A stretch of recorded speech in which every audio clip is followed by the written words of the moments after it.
Hi everybody, and welcome to our next video blog. I was reflecting on my past quite a bit, as you might imagine, and as you may have noticed in the blogs from this week. And today I was reflecting back on a trip that I took to Russia. Now, I'm not a world traveler. I've been out of the country, like over seas like that once, and that was for this choir tour. I was in the North Park College at the time choir, and it was my senior year, and we went on tour. We went to Sweden for a while, and then to Estonia for a couple of days, and then finished out in Russia. So we went to Moscow, and while we were there, we had a day free. So we were given the choice of either going to a monastery or going to the mall. Well, I wasn't about to spend my time in Russia at the mall. I could do that at home. So I went to the monastery, and it was fantastic. It was gorgeous. All of the frescoes and the paintings and even just the domes were beautiful. We got a chance to meet some of the monks there. We just had an amazing trip. It was wonderful. I got back from that trip to the monastery and walked in and was immediately greeted by my friend Kirsten. Kirsten and I had been in high school youth group together, and so she and I had kind of spent our high school years and our college years together, so we were pretty good friends. She came running up to me and said, "Steve, Steve, Steve, Steve, Steve," and thrust the wrapper of a McDonald's Big Mac into my hands and said, "You can't believe that I got this." And I thought, neato, it's a wrapper from a Big Mac from a McDonald's in Moscow. Wow.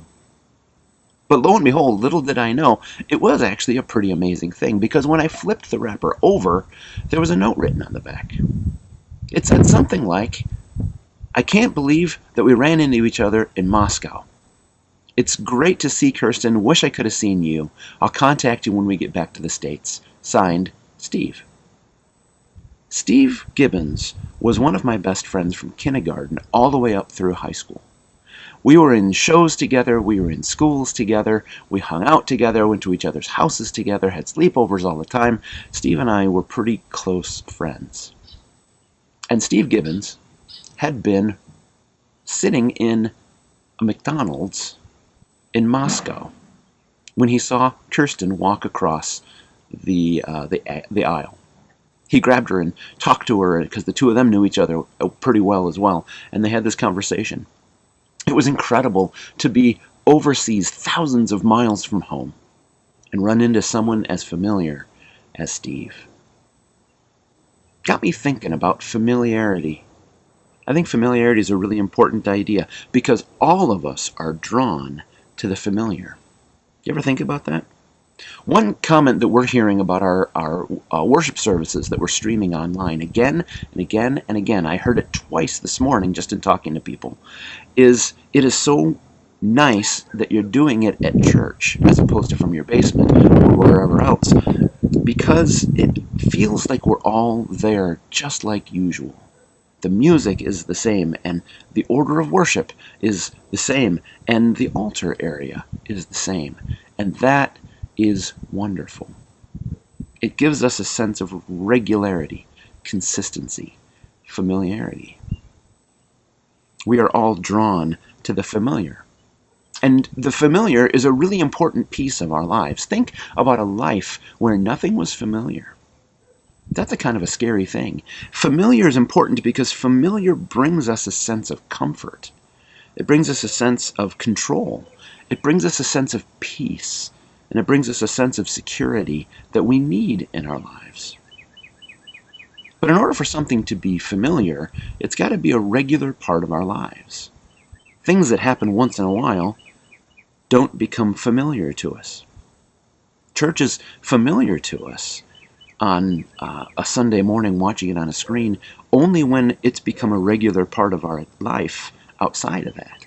Home-cooked meals are familiar to us only if we don't eat out almost all the time. Sounds and smells can be familiar to us and bring us that sense of peace, but only if they're attached to something that's a regular part of our lives.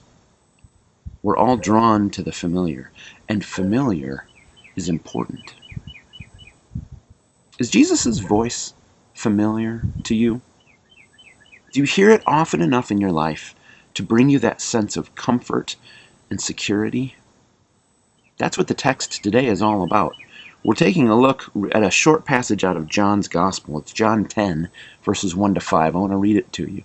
It says this, "Very truly I tell you, Pharisees," it's Jesus speaking, "anyone who does not enter the sheep pen by the gate, but climbs in by some other way, is a thief and a robber. The one who enters by the gate is the shepherd of the sheep. The gatekeeper opens the gate for him, and the sheep listen to his voice. He calls his own sheep by name and leads them out. When he has brought out all his own, he goes on ahead of them, and his sheep follow him because they know his voice. But they will never follow a stranger. In fact, they'll run away from him because they do not recognize the stranger's voice." We are all drawn to the familiar, and that's the point Jesus is making here.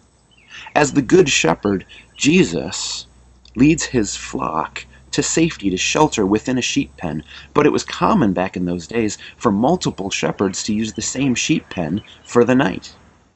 And so all the sheep would blend and mingle together in this sheep pen.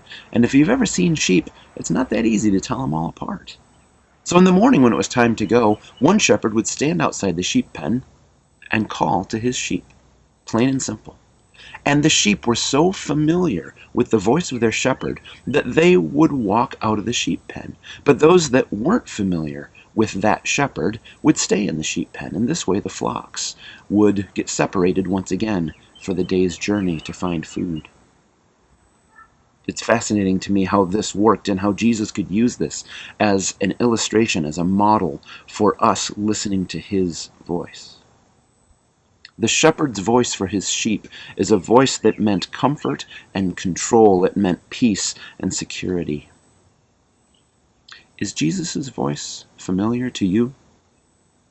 Does the voice of Jesus resound like a shepherd to you and bring you that sense of peace and comfort and control and security?